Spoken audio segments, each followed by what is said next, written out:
Bonjour, bonsoir, bienvenue sur le plateau de Femmes, le magazine qui donne la parole aux femmes sur tous les sujets qui nous intéressent. Aujourd'hui, on va parler agritourisme, agriculture, tourisme. On va parler de la vanille, on va parler de rencontres, on va parler de sites de rencontres et on va parler d'amour. Vous êtes sur Zitata, restez là. Femmes. Femmes. Femmes. Femmes. Femmes. Femmes. Femmes. Femmes. Femme, femme, femme, femme, femme. Pourquoi on n'invite pas les hommes, me demande mon invité de droite. Ça va venir, mais pour l'instant c'est femme. Et voilà. Mais c'est un projet, femme eknom ou femme enom. Comment allez-vous? Ça va bien. Ça doit te faire. Nous là. Ça va? Nous là, regardez. Anaïs Chardon, à ma droite, celle qui me dit pourquoi on n'invite pas les hommes. Et puis, on va beaucoup parler des hommes aujourd'hui, j'en suis sûre. Et puis, certainement. À ma gauche, Frédéric Bédot. C'est comme ça qu'on dit? Absolument. Il y a un accent. Un accent. Comment allez-vous, mesdames? Ça va bien. Ça va? Oui. Quel effet ça te fait, Anaïs, d'être là de retour après 1 an et demi sur ce plateau Forme qui était de l'autre côté de la pièce? Exactement. Tu ressens une petite émotion? Je me sens... Oui, je suis dans l'émotion et puis ça me fait plaisir de revenir. On se sent comme à la maison ici, toujours bien reçu. Ah, mais c'est génial. Eh bien, mesdames, je vais vous laisser vous présenter. Parce que dans la vie d'Anaïs, qu'on connaît un petit peu, il y a eu des changements. Et puis Frédéric, on ne te connaît pas. Donc, est-ce que vous pouvez vous présenter, mesdames? Avec plaisir. Je commence? Oui, vas-y, je t'en prie. Ok, très bien. Alors, je suis Frédéric, martiniquaise, 42 ans, 2 enfants.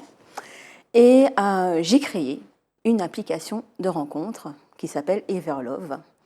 Voilà, une application de rencontre qui est différente des autres. Voilà, j'ai un parcours particulier qui fait que, j'avais envie de répondre à ma mission de vie, on va dire ça comme ça, et de propager l'amour autour de moi. Waouh, tout un programme. Mais alors, tu as trouvé ta mission de vie, mais avant, tu as fait autre chose. Tu es ingénieur bois. C'est ça. C'est ça. Ça veut dire quoi? Comment tu es arrivé à faire des études d'ingénieur bois et puis comment tu as finalement décidé d'arrêter pour faire autre chose? Alors, on va dire que j'ai un parcours scolaire très typique. Travaillais bien à l'école, bonne en maths. Donc, on m'a dit pendant toute ma scolarité que j'allais devenir ingénieur. Qui c'est qui te disait ça? Tes parents, tes profs? Plutôt les profs. D'accord. Plutôt les profs. Mes parents m'ont toujours laissé libre de ce que je voulais faire. Mais c'est vrai qu'au niveau des profs, on m'a toujours dit que je ferais de grandes études et que je deviendrais ingénieur. Quand on est jeune, on ne sait pas forcément ce qu'on a envie de faire. Donc, on écoute. Les professeurs sont quand même une autorité. Et donc, je suis devenue ingénieure. J'ai fait 2 années de prépa en Guadeloupe, de magnifiques années. Et puis, j'ai passé mes concours. J'avais le choix entre 13 écoles. J'ai pris l'école de bois parce que je pensais que c'était un matériau d'avenir. Je n'avais pas envie de travailler dans le plastique, je n'avais pas envie de travailler dans l'électricité. Le bois, c'était bien. Donc, je suis devenue ingénieure bois. J'ai été formatrice après dans le bois. J'ai été... responsable de formation, j'ai été responsable de production, j'ai créé des cuisines, des salles de bain, des placards. Elle dit ça, non, des cuisines, des salles de bain, des placards, voilà. Et c'est vrai qu'à un moment, je ne me suis plus retrouvée. Je suis devenue aussi ingénieure bureau d'études, où je suivais des chantiers de construction. Voilà, j'ai fait pas mal de choses, mais je ne me suis pas retrouvée là-dedans. Je me suis dit, ça ne me ressemble pas. Je suis capable de le faire, j'aime ce que je fais, mais ça ne me ressemble pas. Et donc, à quel moment tu as eu un déclic, tu t'es dit, je bifurque? À un moment où je n'avais plus d'emploi. Et c'était le bon moment pour se remettre en question, pour travailler sur soi et se dire, bon, qu'est-ce que j'ai envie de faire? Et puis, j'ai fait des formations, je suis allée dans des ateliers pour retrouver la mission de vie, etc. Du développement personnel. Exactement, je suis à fond dans le développement personnel. Faire le développement personnel, il y a un monde qui a fait ça.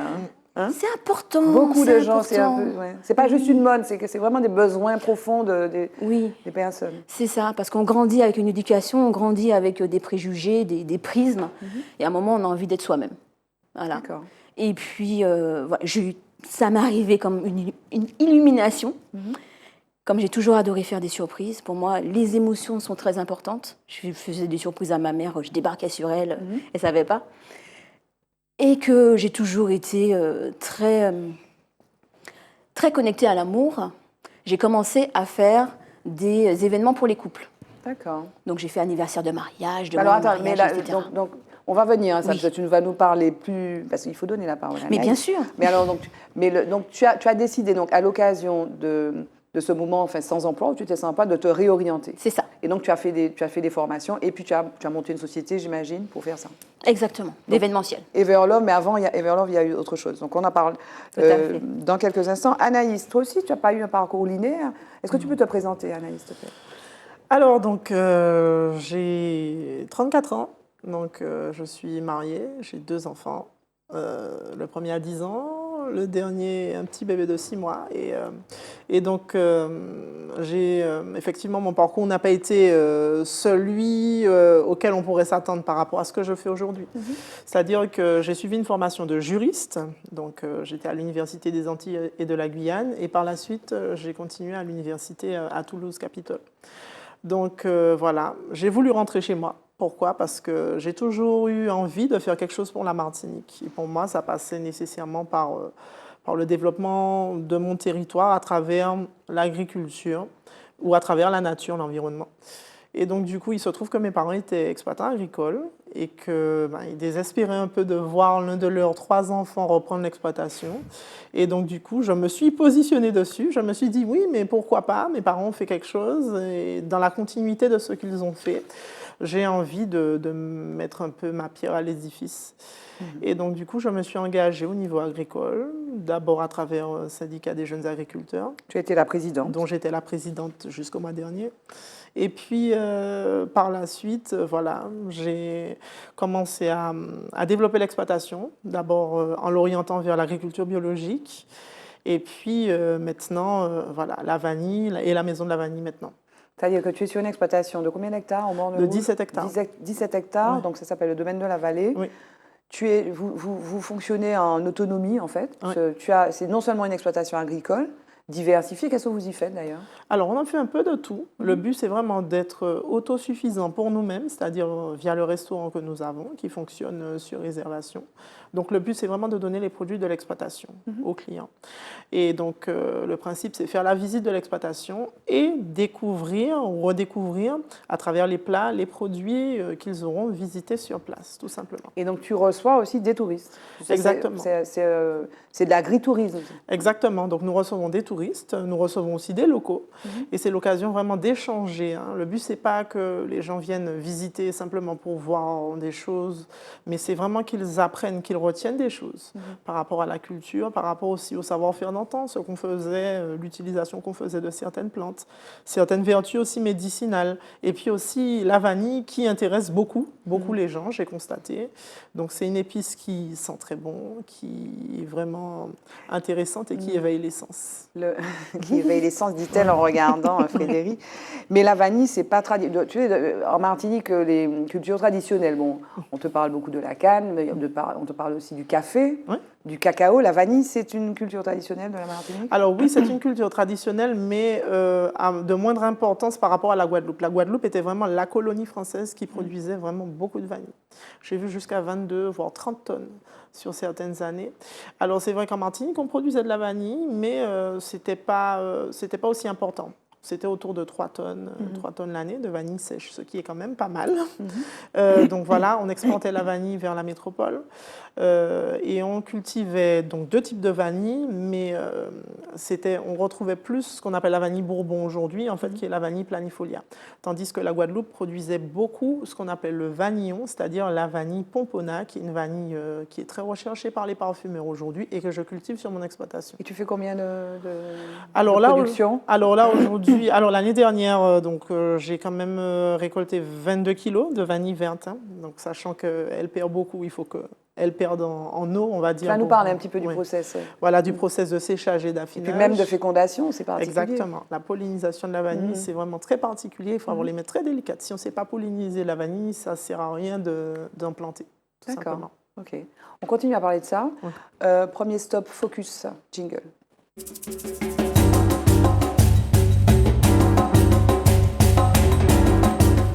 Voilà, le jingle, on disait, est le moment de respirer, de reprendre son souffle. Et puis là, je vous emmène donc avec Focus dans un tout autre milieu, en fait. On va parler des femmes iraniennes qui, depuis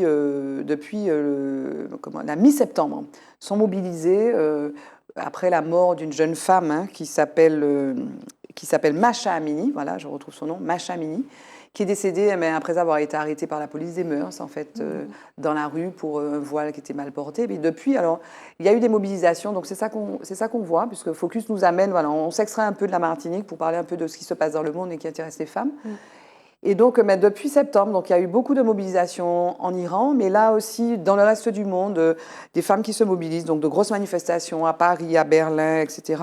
Et puis aussi, qui ne manque pas d'intérêt, eh bien, en Afghanistan, où les femmes aussi subissent depuis août 2021 une pression de la part des talibans qui sont revenus au pouvoir, eh bien, ces femmes-là qui sont aussi menacées, qui doivent se battre pour aller à l'école, à l'université, pour leur santé, eh bien, elles ont décidé de continuer et de porter le flambeau des femmes iraniennes, comme s'il y avait une espèce de, de convergence des luttes de ces femmes en souffrance qui sont dominées. Donc voilà, les femmes afghanes continuent le combat de leur côté, elles-mêmes qui ont donc à se battre contre un pouvoir religieux qui est extrêmement dominateur et finalement qui veut imposer sa loi. Et alors, je voulais vous parler d'une autre actualité qui est un peu plus... peut-être un peu plus, souriante, qui nous emmène cette fois au Brésil. Et donc, on a beaucoup parlé donc, de Lula, qui a été réélu, enfin, qui est revenu au pouvoir après donc, cet épisode avec Jair Bolsonaro, président d'extrême droite. Donc, au terme d'une élection qui était très serrée pour le second tour, puisque ça s'est joué, quand même à quelques millions de voix, mais Jair Bolsonaro a fait 49,10% des voix, donc 58 206 354, donc 58 206 000. Et Lula a obtenu 50,90%, 60 345 999 voix. Donc, pas beaucoup d'écart, mais en fait, on ne va pas revenir sur les élections, sur les résultats. Je voulais juste vous parler de la femme qu'il y a derrière Lula. Eh bien, cette femme, c'est celle qu'on voit à l'antenne, donc qui s'appelle Janja, qui est une femme qui a fait des études de sociologie. Elle est diplômée de l'université de Curitiba en sciences sociales et en histoire. Elle est aussi diplômée d'histoire. Elle est née à União da Vitória, dans le Panama, et elle est titulaire d'un MBA en gestion sociale et soutenabilité. Donc, elle a beaucoup travaillé aux côtés de Lula pendant cette élection, notamment pour faire la jonction avec les milieux artistiques, en fait. Donc, il y a eu de gros événements de soutien à Lula, avec Gilberto Gil, avec Caetano Veloso, des gens comme ça. Et Janja, donc, a été donc, la première dame, comme ils disent, la primera dama do Brasil, mais eh bien, a joué un rôle effectivement très important. Il faut juste savoir donc, que Janja est la troisième épouse de Lula, puisque Lula a perdu ses deux précédentes femmes. Et donc, ils se sont mariés en mai. Voilà, Janja et Lula se sont mariés en mai. Et puis, pour la petite histoire, elle est un peu plus jeune que Lula. Elle a 56 ans, tandis que Lula en a 77. Juste peut-être un mot sur ces deux infos. Donc, les Iraniennes, les Afghanes qui se battent, et puis cette femme Janja qui accompagne le nouveau président brésilien, peut-être Anaïs. Alors oui, concernant les femmes afghanes, c'est vrai que c'est... Aujourd'hui, ça montre en fait le niveau d'émancipation de la femme. Et que je trouve quand même c'est intéressant que dans des milieux aussi répressifs tels que ces pays-là, l'Afghanistan, tout ça, où les femmes sont vraiment... où les femmes sont muselées, on ne va pas se mentir, on se rend compte que malgré tous les risques qu'elles encourent par rapport à leur vie, elles se battent en fait, elles se battent. Et moi je trouve que voilà, c'est inspirant, c'est un mouvement qui est très inspirant aujourd'hui, de couper ses cheveux, de montrer que voilà, on n'est pas d'accord, la police des mœurs, qu'est-ce que ça a à voir, qu'est-ce que, voilà, pour un voile mal porté, entre guillemets, qui définit comment est-ce qu'on porte un voile. Mais eux, manifestement. Voilà. Et aujourd'hui, voilà, moi je trouve qu'il y a quand même quelque chose qui se passe au niveau mondial, qu'il y a un éveil des consciences, et qu'aujourd'hui, toutes les pensées un peu archaïques sont en train de tomber. Et que vraiment... Dans la violence quand même. Oui, dans la violence, c'est la souffrance, c'est dans la souffrance. Malheureusement, c'est au prix de... la liberté, c'est toujours comme ça, vient toujours avec son lot de souffrance, on le sait. Il faut des grands combats, il faut de grandes causes et malheureusement des sacrifices aussi. Et puis concernant Lula, il n'y avait pas une histoire de corruption à un moment. Il a été en prison, il est en prison, mais ils se sont rendus compte qu'il y avait aussi de l'autre côté aussi de la corruption pour le mettre en prison aussi. Exactement. Donc, Après, moi, je suis contente aussi de voir que, parce que derrière tous les grands hommes, on voit qu'il y a toujours des femmes derrière qui sont là dans les coulisses pour voir un petit peu orchestrer les choses. Ben, avec Emmanuel Macron, c'est la même chose, mais sauf que c'est dans l'autre sens. Après, bon, je suis pas tellement Au niveau de choquée. l'âge, tu dis? Ouais. Oui. Ouais, je suis pas tellement choquée de la différence d'âge. C'est que, bon, c'est bien quand on partage sa vie avec quelqu'un d'avoir quand même une personne qui est là pour nous pousser, pour nous porter, pour nous élever. Donc, Et toi, ton voilà. mari est derrière toi? Oui, mon mari est là, mon mari est un soutien. Et là, je suis contente, je dis ça un petit big up pour lui. Mais il est là pour me soutenir. Et donc, ça me fait plaisir, en fait, hein, de voir ça. Quand on se sent accompagné, c'est vraiment... Voilà, facile. c'est plus facile et puis ça nous aide à monter plus haut. Et D'accord. voilà, ça nous porte un peu, ça nous donne des ailes. L'amour donne des ailes, n'est-ce pas? Parce que là, clairement, là, tu es jeune maman, tu nous as dit que tu as un garçon de 10 ans et Exactement. puis un autre de 6 mois. J'imagine que c'est papa qui s'occupe du petit, parce que là, tu es en train de lancer la maison de la vanille, ça aide. Alors, en fait, c'est très particulier parce que mon mari, en plus, il habite pas ici, il habite en Guyane, donc c'est un peu compliqué parce qu'il est fonctionnaire de l'éducation nationale, il était muté là-bas. Et donc, du coup, il vient tous les 6 semaines par rapport aux vacances et tout. Donc, voilà, donc on se voit toutes les 6 semaines. Bébé voit souvent son papa à travers le téléphone. Mais là, il est là avec nous et voilà, quoi, ça nous fait du bien quand même. Et pendant justement le lancement de la Maison de la Vanille qui est intervenu ce mois-ci, donc il a été là pour s'occuper des enfants. Donc voilà, c'est bien. Moi, ça me fait plaisir de sentir que j'ai un soutien avec moi, quoi. Frédéric, un mot de commentaire peut-être après pour ces deux faits d'actualité. Donc Janja aux côtés de Lula et puis ces femmes iraniennes et afghanes qui se battent. Alors déjà, pour ces femmes iraniennes et afghanes, c'est quand même triste qu'on soit à cette époque et qu'on doive encore se battre en tant que femme pour avoir des droits, pour avoir l'égalité, pour avoir la possibilité de faire ce qu'on a envie de faire. Donc tout mon soutien à ces femmes, parce que c'est pas évident. Et c'est vrai que toutes les grandes luttes passent par la souffrance et la violence. C'est rarement autrement. C'est rarement pacifique. C'est rarement pacifique quand il s'agit des grands combats. Et c'est bien aussi qu'au niveau international, on se rende compte de ce qui se passe là-bas. Oui. Et qu'on essaye aussi de faire bouger les choses. Ok. Donc, tout mon soutien. Et pour Lula et Janja, son épouse, là, ils se sont mariés. Et ça me fait sourire parce que hier encore, j'étais dans un live avec un coach et on parlait des hommes. Ils ont rencontré l'amour, hein, ces deux-là, tu as vu? Ah ben oui. 54, 77, mais ils s'aiment. Mais tout à fait. Et il a aimé ses précédentes épouses aussi, avec qui il est resté longtemps. Mais par contre, c'est un petit peu inquiétant de voir qu'elles sont mortes. Pourquoi? Mais je sais pas. Mais elles sont mortes. Il y en a une qui est morte d'une hépatite. D'accord, ok. En 61, sa première épouse a été terrassée par une hépatite et sa deuxième épouse est décédée en 2017. Pourquoi? Non, mais je sais pas. C'est-à-dire que généralement, On a tiqué. On tique toujours quand on se dit, ben tiens, il y en a 2 qui sont déjà décédés. Pourquoi? On se pose toujours la question. Elles étaient fragiles. Tu peux quand même, mais c'est pas lié à lui quand même. Moi, je ne sais pas. J'espère pas. Non, mais une hépatite, je sais pas. Bon, donc, ok, donc tu oui, donc... ça nous a fait tiquer toutes les deux quand on a entendu ça. Ah bon? Ouais. On s'est dit, ben tiens, elles sont mortes toutes les Ceci deux. dit, on pourrait dire jamais 203, mon Dieu. Non. En tout cas, on en parlait hier. Avec ton coach? Et le coach disait, oui, qu'en tant qu'homme, ils ont souvent besoin d'avoir une femme qui les soutienne, qui les accompagne, parce que sans les femmes, ils ne feraient pas grand-chose. Enfin, ils feraient moins bien que... Voilà, ils feraient moins bien. Et du coup, moi, je serais plutôt à dire, à côté de chaque grand homme, il y a une femme. Oui. Parce que le derrière... Oui, à côté. Oui, mais c'est vrai que l'expression dit derrière chaque grand homme, il y a une femme. oui. Et maintenant, je dis à côté Ah, c'est très militant. de chaque c'est bien ça. grand homme, Ok. il y a une femme. C'est ça. Parce que nous aussi... Ok. On a besoin d'une mise en lumière. Oui, On est à côté. on est à côté. On est à côté. On accompagne. Jingle, le mot de femme.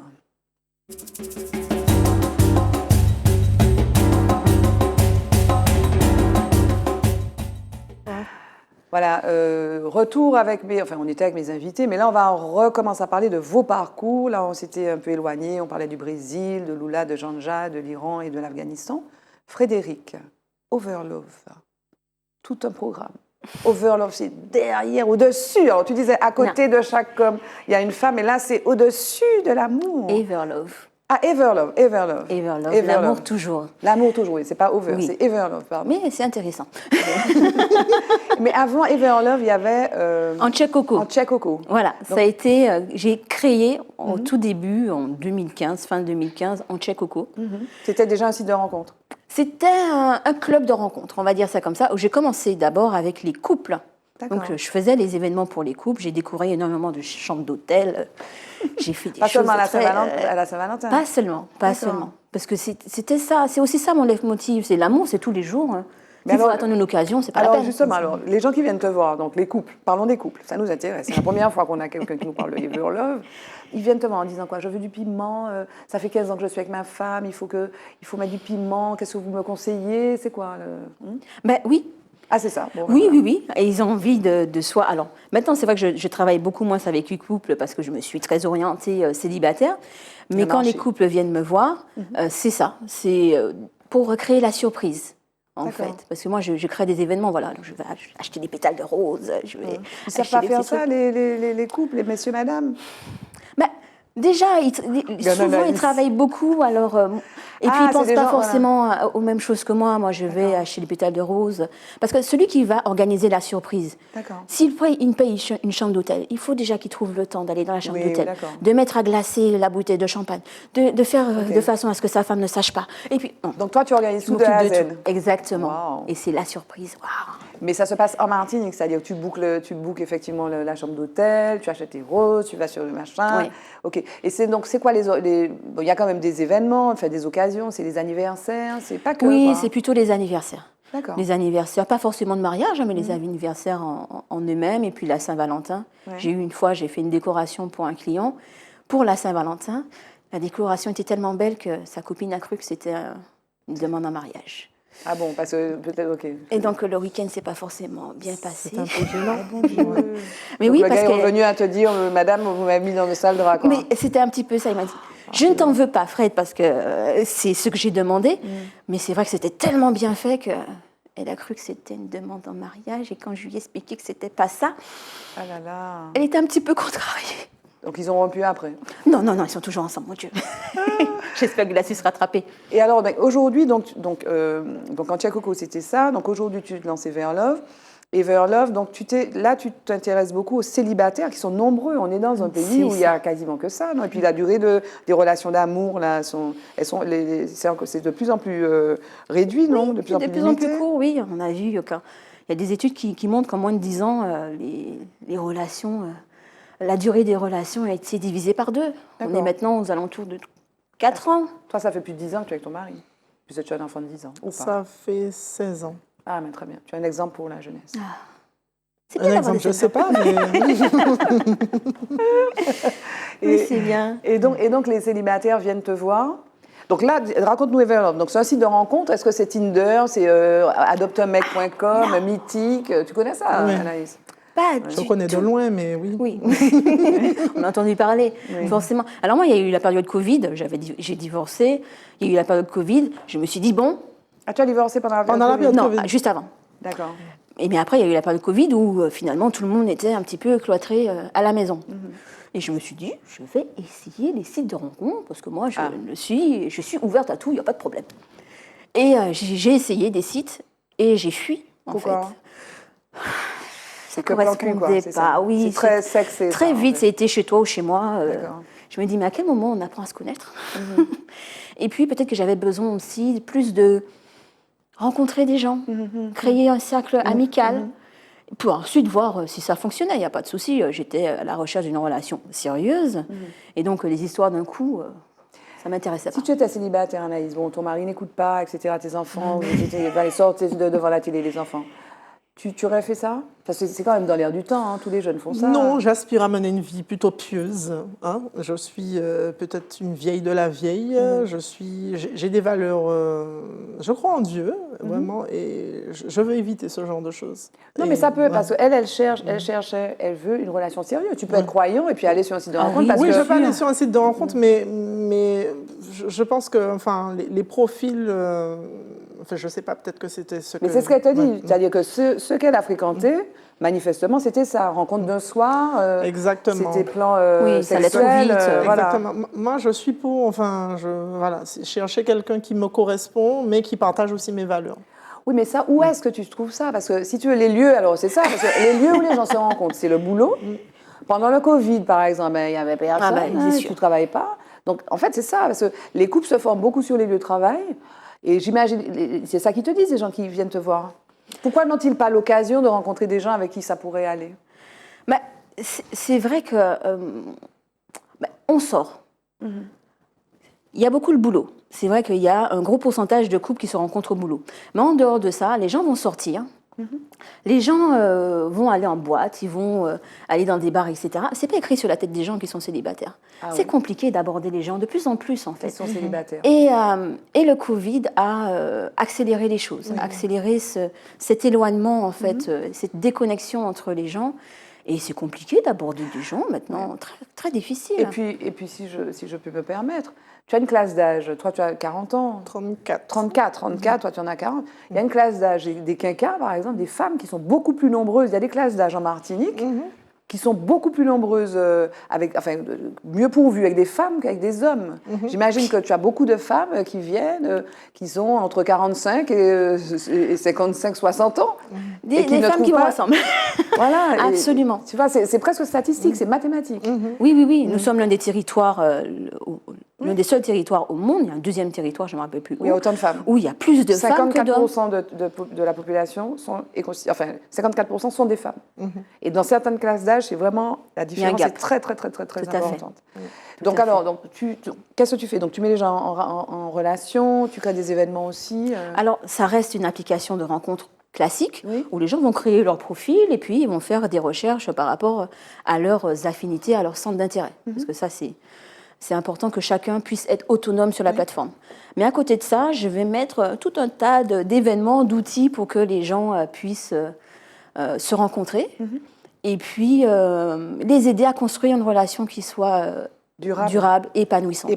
Mais ça, c'est important, parce que ça dure dans la durée, mais on n'est pas heureux, ça ne sert à rien. C'est clair. Et donc, du coup, je crée des événements en ligne ou dans la vraie vie, parce que bon... Ou en physique. En physique, tout à fait, parce que les connexions virtuelles, c'est sympa, mais au bout d'un moment, on a envie de se rencontrer. Mais ce qui est intéressant, c'est qu'on se retrouve entre célibataires. Donc, on n'a pas à se poser la question de est-ce que... On laisse les choses se passer naturellement, et si on a une connexion, on continue tout simplement. Donc, c'est important d'avoir ces événements physiques. Il y a une communauté qui est très active aussi sur l'application, c'est-à-dire que d'habitude sur les sites de rencontres, c'est des tête-à-tête. Voilà, il y a un profil qui m'intéresse, je vais commencer à lui parler. Il y a un autre profil qui m'intéresse, je vais commencer à lui parler.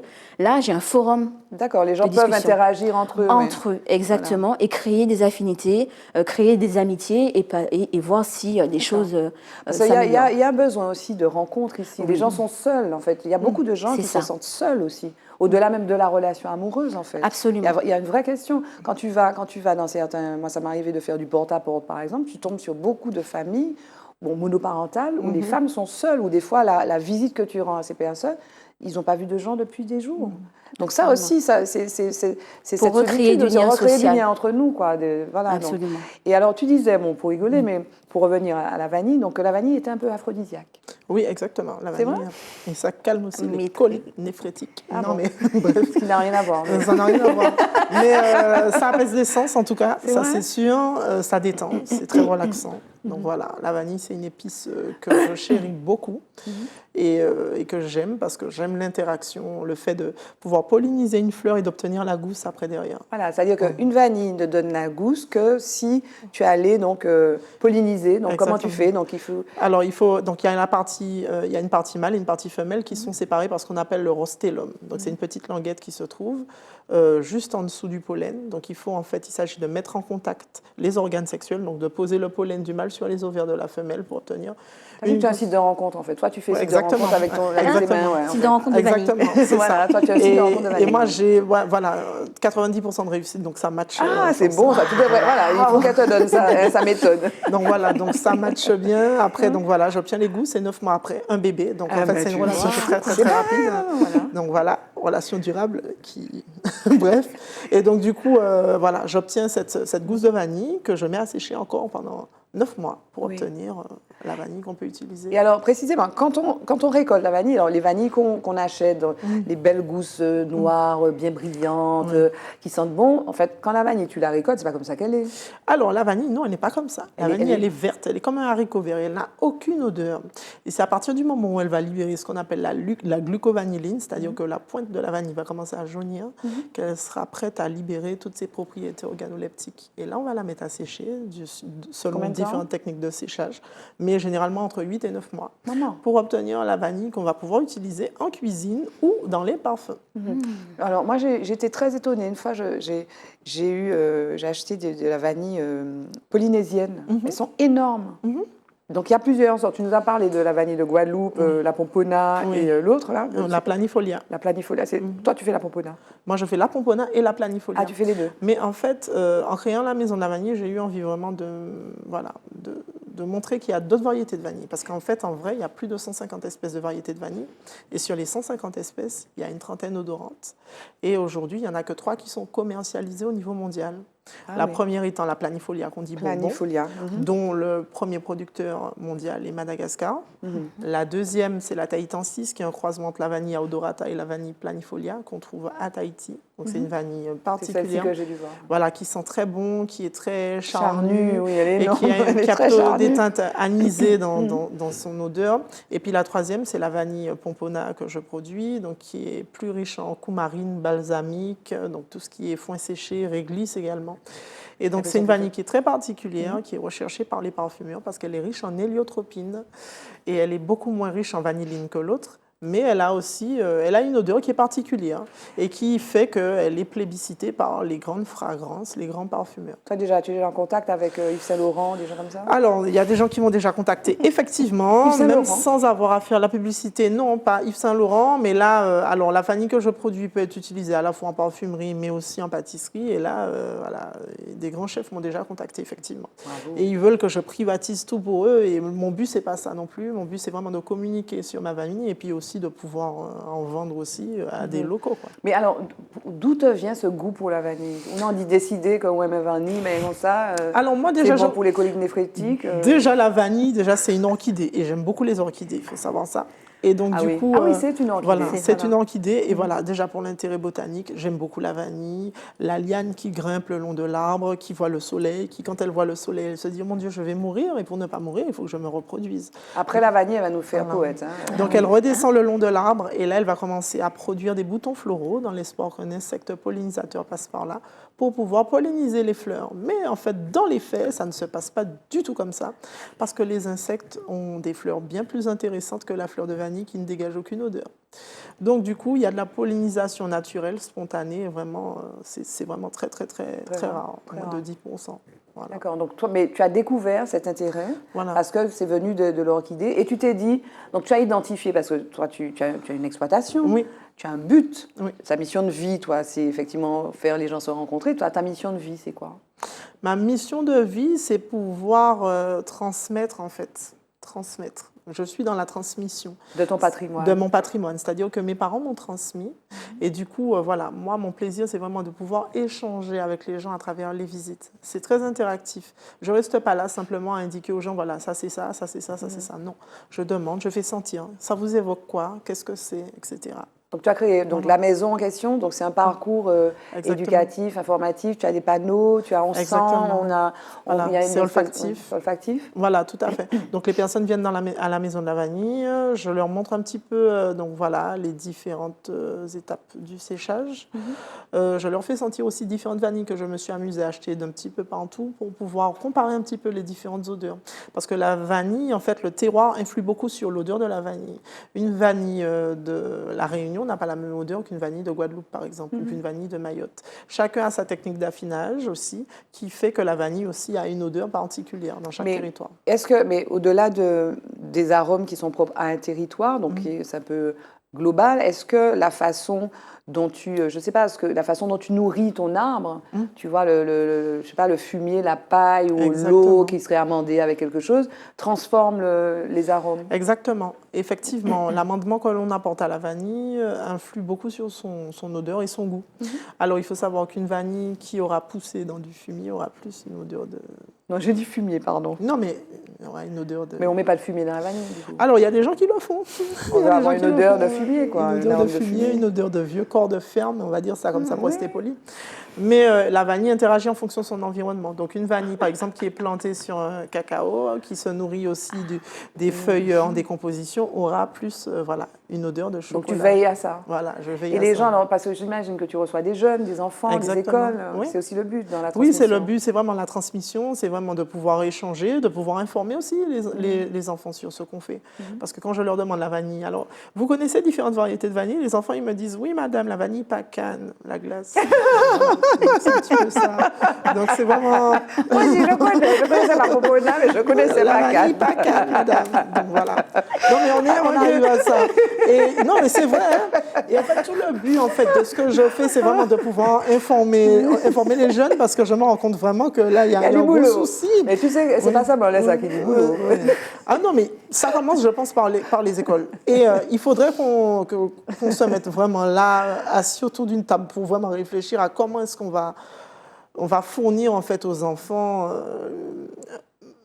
une alternative, manger autrement, en fait. C'est un enjeu incroyable. C'est vraiment un enjeu, parce que là, je me rends compte que les enfants, je leur montre une Christophine, ils me disent, madame, c'est une poire. Ils savent pas, ils Des connaissent gamins pas. de 14 ans. Non, mais Anaïs, ils savent pas. On est en Martinique, un territoire de 1100 km². Normalement, on aurait dû pouvoir informer nos enfants sur ce qui se fait ou pas, ça te fait rigoler, ce qui se fait ou pas en Martinique. Mais alors, tu travailles avec beaucoup d'écoles ou pas? Beaucoup d'écoles, beaucoup de centres aérés. J'ai même une fois une école, un centre aéré qui m'avait demandé de faire participer concrètement les enfants dans la ferme. Oui. Donc, je leur ai fait ramasser des œufs, essuyer les œufs, parce que les œufs, ils ne sont pas tout lisses. Quand ça sort, non, il y a forcément un peu de caca-poule dessus. Donc, essuyer, mettre en plaquettes. Je leur ai fait ramasser aussi les châtaignes pays. Alors, les châtaignes pays, voilà, peu de gens connaissent maintenant. Enfin, ça se connaît de moins en moins. Oui.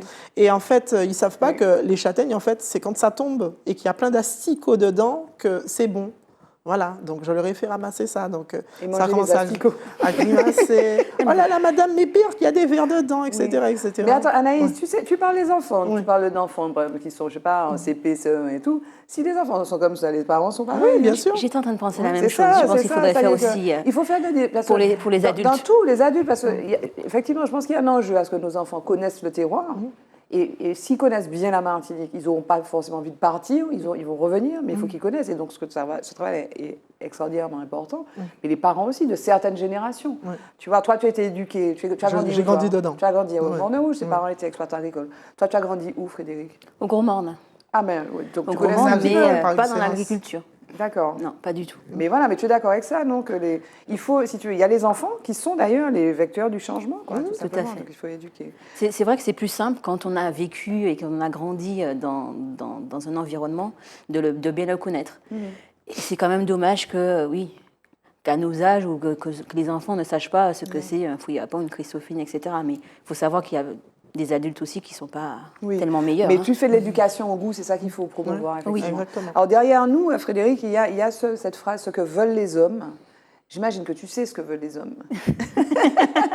Tu peux nous dire, s'il te plaît? Non, on en apprend tous les jours, et on a besoin de plus en plus d'apprendre à communiquer et d'apprendre ce que veulent les hommes, parce qu'on entend souvent les femmes parler d'amour et beaucoup moins les hommes. Ils parlent de quoi, les hommes? Ça parle finance, ça parle football, ça parle auto, ça parle de futilité. Je ne dis pas que le football et les finances et tout ça, ce sont des futilités, mais ils seront beaucoup moins à parler des relations humaines. Voilà. Non, mais ils parlent des femmes entre eux, les hommes, quand même. Ils ne parlent pas que de Neymar ou de Kylian Mbappé. Ah ben, pour avoir discuté avec beaucoup d'hommes, oui, ils vont parler des femmes, mais de façon très superficielle, on va dire ça comme ça. Ils ne vont pas parler entre eux de relations profondes, de ce qu'ils ressentent. Est-ce qu'ils parlent de leurs sentiments? Non, voilà. Est-ce qu'ils parlent de leurs sentiments? Non, de leurs sentiments, de leurs peurs, de leurs frustrations, de leurs envies, de leurs ambitions amoureuses. Non, on ne parle pas de ça entre hommes. Ça ne se fait pas. Mais alors, les gens qui sont dans ton... Parce que tu as déjà eu ce site Antiecoco, donc tu lances là, tu es en train de lancer Everlove. Tu as une communauté qui existe. Tu as beaucoup d'hommes ou bien c'est plutôt féminin? Alors, c'est vrai que pour l'instant, c'est plutôt féminin, contrairement aux autres sites de rencontres qui sont très masculins. Parce que l'une des particularités aussi de ma plateforme, c'est que je mets en place du développement personnel. Parce que je suis très, très là-dedans.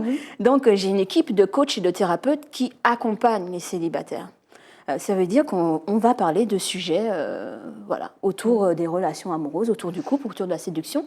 Et ça permet en fait d'apprendre à mieux se connaître, d'apprendre à se remettre en question.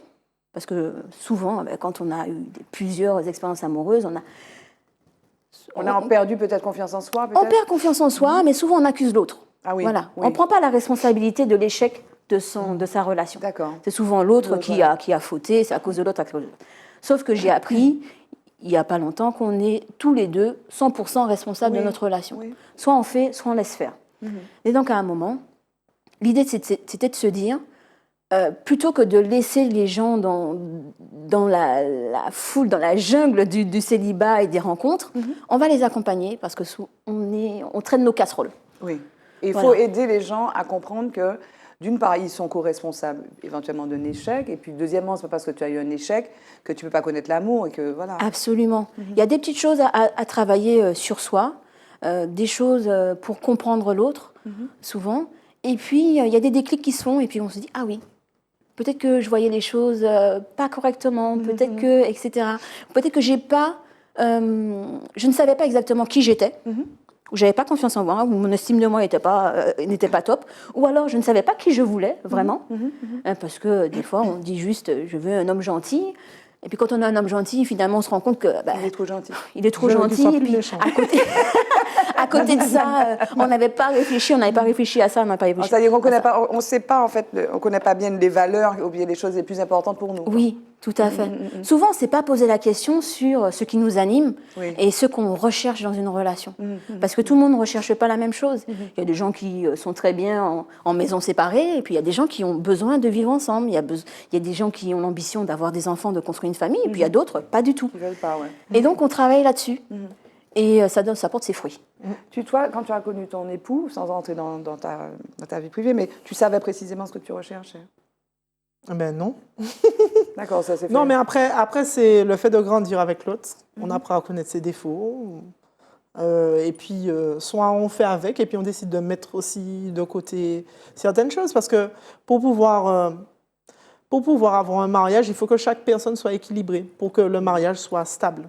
Si une personne déséquilibrée ne peut pas s'attendre à ce que l'autre vienne le compléter pour l'équilibrer. Oh, c'est ça le problème. Voilà. C'est pour ça que tu fais du développement personnel. Absolument. C'est pour ça qu'elle parle de co-responsabilité, parce que tu vas dire, ah ouais, c'est lui, ou bien c'est elle. Non, parce que toi, tu as un manque, tu as quelque chose qui cloche un peu. Et voilà. Tout à fait. Souvent, on attend de l'autre qui comble quelque chose qu'on n'a pas à l'intérieur, alors que finalement, on grandit, on comble le manque qu'il y a par nous-mêmes, on est épanoui et on attire à soi quelqu'un qui est épanoui. Bien sûr qu'on grandit ensemble, bien sûr qu'il faut faire des concessions, etc.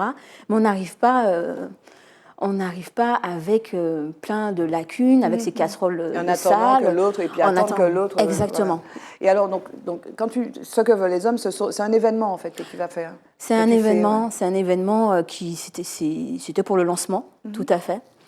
Et j'avais 3 invités. Michel Salin, qui est un coach de Guadeloupe, qui a le vent en poupe en ce moment parce qu'il fait des sketchs très comiques avec son épouse. Victor Alexanaclé, qui fait partie de la plateforme Everlove, que j'apprécie beaucoup. Et Tony Chasseur, qui a accepté de participer, de jouer le jeu et de parler de sa propre vision de l'amour, des femmes, etc., etc. Donc, voilà. OK. Et donc qu'est-ce que je veux dire? Donc, la plateforme est lancée. Et donc, ce que je retiens, c'est que c'est très intéressant. Il y a ces échanges, en fait entre les hommes et les femmes, parce qu'il n'y a pas que le face-à-face, qui est assez traditionnel, quoi, de tous les sites. De tous les sites de rencontres. Anaïs, toi, donc, ta maison de la vanille donc, est ouverte, c'est récent. Tu continues ton exploitation agritourisme. C'est vraiment, tu fonctionnes juste, ta production est juste pour ton exploitation. Exactement. Tu ne vends pas à l'extérieur. Non, il n'y a pas de vente à l'extérieur. C'est vraiment sur mon exploitation. Là, en ce moment, je suis en train de finaliser la boutique. Donc, comme ça, il y aura des produits dérivés de l'exploitation à acheter et à vendre. Et donc, du coup, voilà, je continue. Mais il est important de dire, c'est que la maison de la vanille s'inscrit vraiment dans l'exploitation agricole. C'est-à-dire qu'on ne vient pas au domaine de la vallée juste pour visiter la maison de la vanille. C'est vraiment toute l'exploitation dans son ensemble, parce que c'est un ensemble cohérent. C'est vraiment pouvoir parler et communiquer sur les pratiques culturelles, sur les différentes choses qu'il y a, parce que la vanille, elle est là, mais comme je te disais tout à l'heure, la vanille, c'est vraiment toutes les essences qu'il y a autour. Oui. Donc voilà, il y a beaucoup d'arbres fruitiers aussi, donc tout ça va influencer les propriétés organoleptiques de la vanille. Alors, on est dans un pays, la Martinique, où on a beaucoup parlé du chlordécone. Toi, Oui. tu étais présidente des jeunes agriculteurs. Oui. Les choses ne sont pas figées, c'est-à-dire qu'il y a des terres qui sont des terres chlordéconées, Oui. mais sur lesquelles on peut faire des choses, on peut faire des arbres fruitiers. Dès qu'on ne fait pas de légumes racines, voilà, Exactement. il y a des contrôles qui sont faits régulièrement. Exactement. Et vous, les agriculteurs, vous avez besoin qu'on vous fasse confiance. Il y a cet Exactement. enjeu-là pour vous. Hein. Exactement. C'est vrai qu'en Martinique, comme partout ailleurs en France, c'est vraiment l'agribashing aujourd'hui qui règne. Oui. C'est vraiment, les agriculteurs se sentent un petit peu mis à l'écart. Et aujourd'hui, vraiment, je pense qu'il est important de réconcilier l'agriculteur et le consommateur via la vente directe, via les circuits courts. Que vraiment, les agriculteurs n'aient pas peur d'ouvrir leur exploitation, de sortir un peu de leur isolement aussi, de voir du monde. Donc c'est pourquoi aussi, voilà, sur l'exploitation, on a choisi de faire les visites.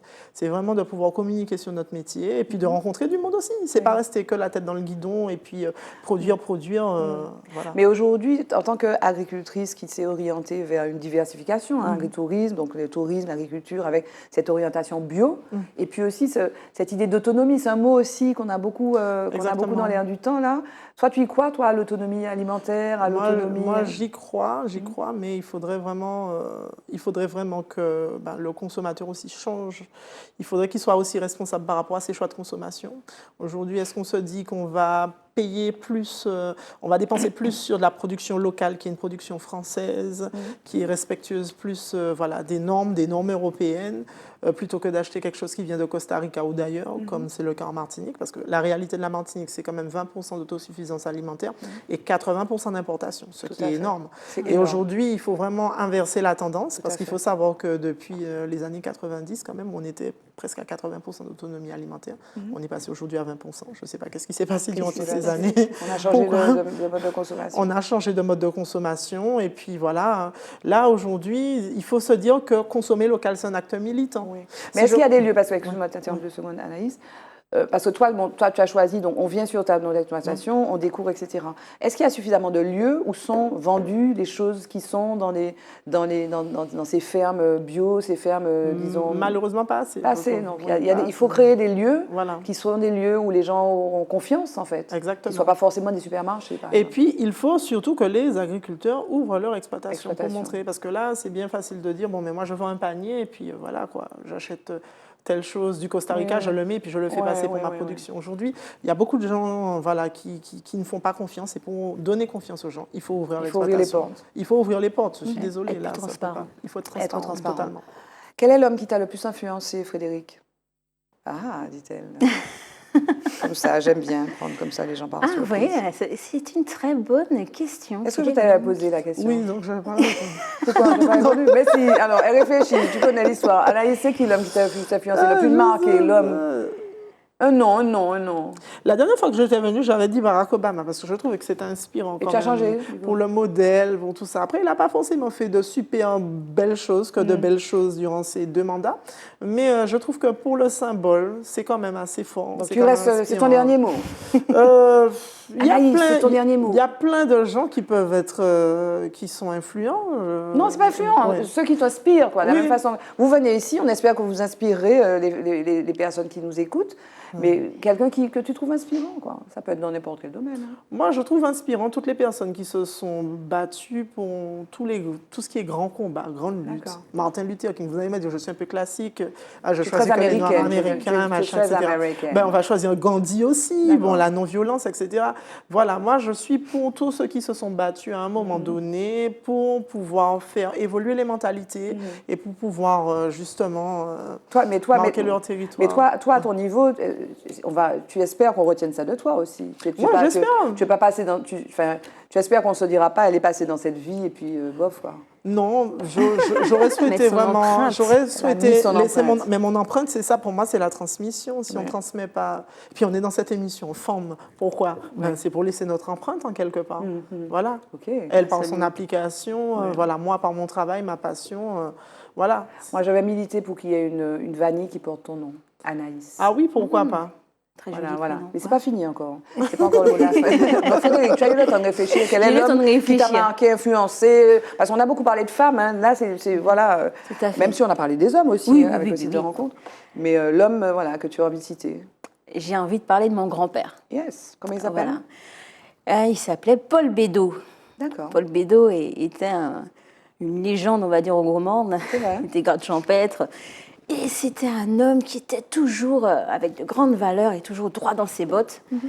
Et il n'avait pas le comportement de grand-père. Il a commencé à avoir un comportement de grand-père avec ses arrière-petits-enfants. Donc il était toujours très droit dans ce qu'il disait, dans ce qu'il faisait. Et il voulait absolument qu'on suive ses valeurs. Et il a été ma référence masculine quand j'étais plus jeune, parce que ma mère nous a élevés seuls, mon frère et moi. Mais j'avais quand même mon grand-père comme référence masculine. Et je l'appelais le général des armées, parce que bon, il était toujours comme ça. Il n'était pas trop sévère. Bah si. Oui, mais juste. Il était juste. D'accord. Voilà, c'est plutôt le terme. Il était juste.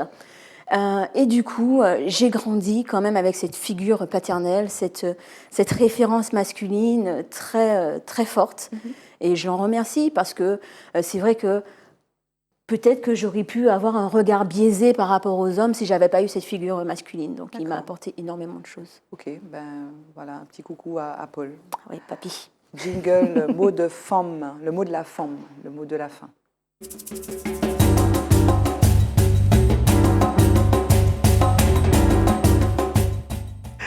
Bon, chaque fois qu'il y a un jingle, Anaïs est dissipée. Il faut que vous le sachiez, parce qu'on ne voit pas Anaïs. Anaïs est instinctive et tout. Anaïs se demande, c'est la fin, mais il reste combien de temps, Anaïs?